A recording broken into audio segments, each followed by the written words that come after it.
조갑제TV 시청자 여러분 안녕하십니까. 2024년 12월 10일 오후 1시입니다. 요새 드러나고 있는 윤석열 대통령의 무능함, 무도함, 그리고 이상한 성격을 이미 이준석 개혁신당 의원이 지난 22년부터 줄기차게 이야기했던 딱 그대로입니다. 곁에서 본 윤석열의 적나라한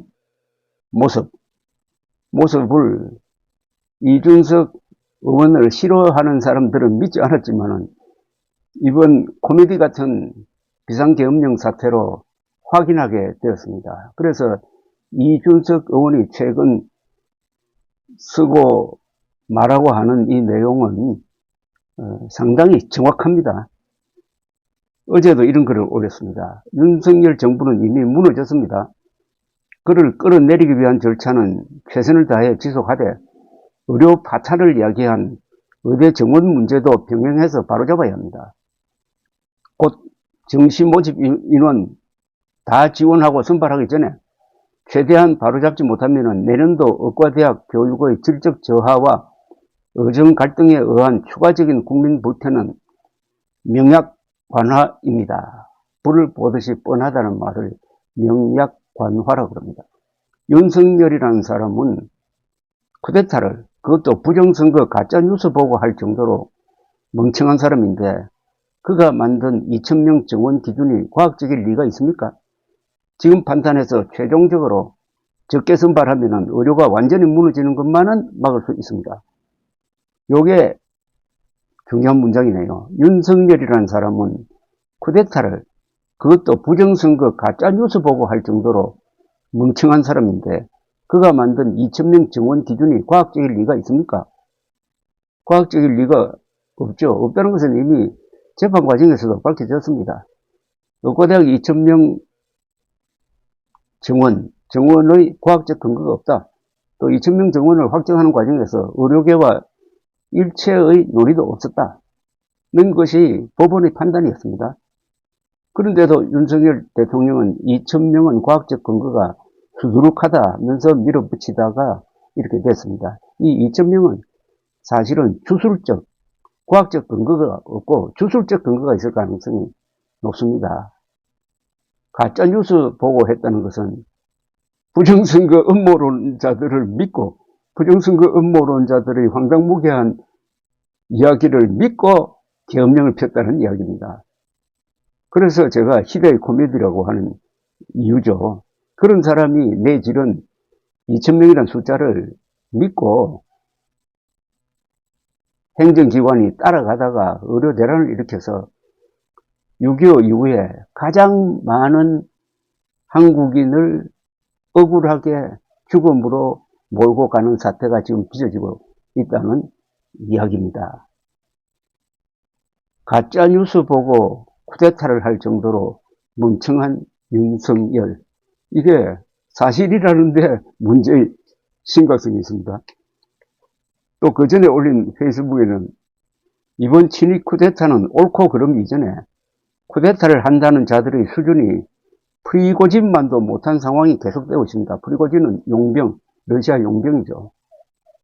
왜 쿠데타를 하려고 했다는지도 아직도 모르겠거니와 계획 자체는 처참할 정도로 어설펐고 실패한 뒤에도 자기 거취에 대해서 우왕좌왕하는 모습입니다.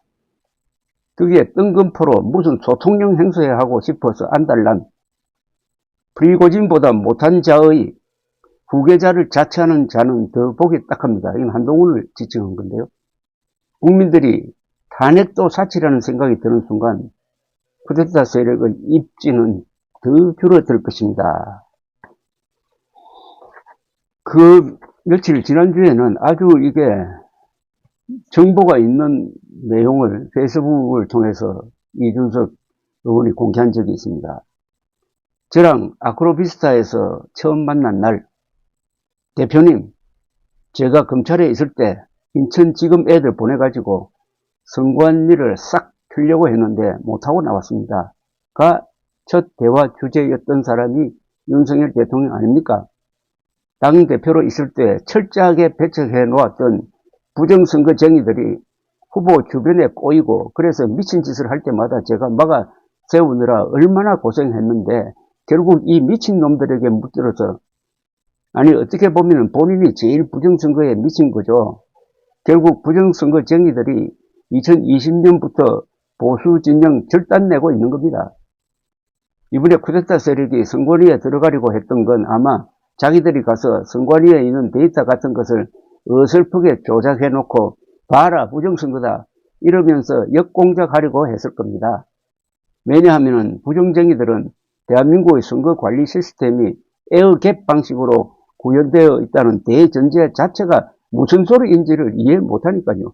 에어갭은 이 선관위의 이 전산 시스템은 인터넷과도 연결되지 않고 따라서 해킹도 불가능한 독립적으로 존재하는 거라는 사실을 모르고 있다는 겁니다. 대통령이 부정선거쟁이들의 수괴가 되어서 환호받아 버리다가 친위 쿠데타를 일으키고 그거로 탄핵당하면 깔끔하게 부정선거쟁이들이 보수 진영 절단낸 겁니다.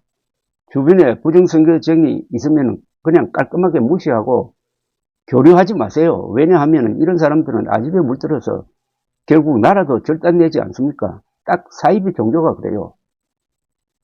이게 이제 탄핵 사유가 되고 입증이 되고 있습니다.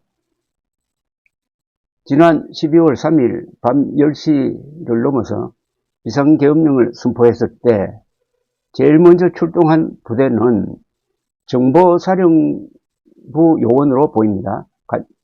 대북 첩보를 맡는 아주 비밀스러운 부대입니다.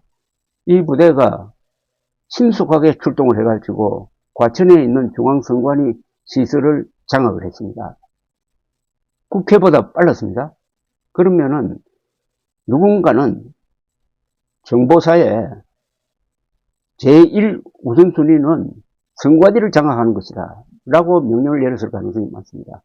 그것도 한 300명이 투입된 걸로 확인이 되고 있습니다. 그 안에 들어가서 뭐 핸드폰도 압수하고 이러다가 그냥 뭐 물러났는데 뭐 사진 몇 장 찍고 아주 그것도 우스꽝스럽게 하고 물러났는데 즉 윤석열 대통령은 부정선거 이 광신도들의 꼬임에 넘어가서 계엄령을 편 다음에 선관위를 급습해가지고 거기서 부정선거의 증거만 확보하면은 이 모든 국면을 확 뒤집어 엎을 수 있다라고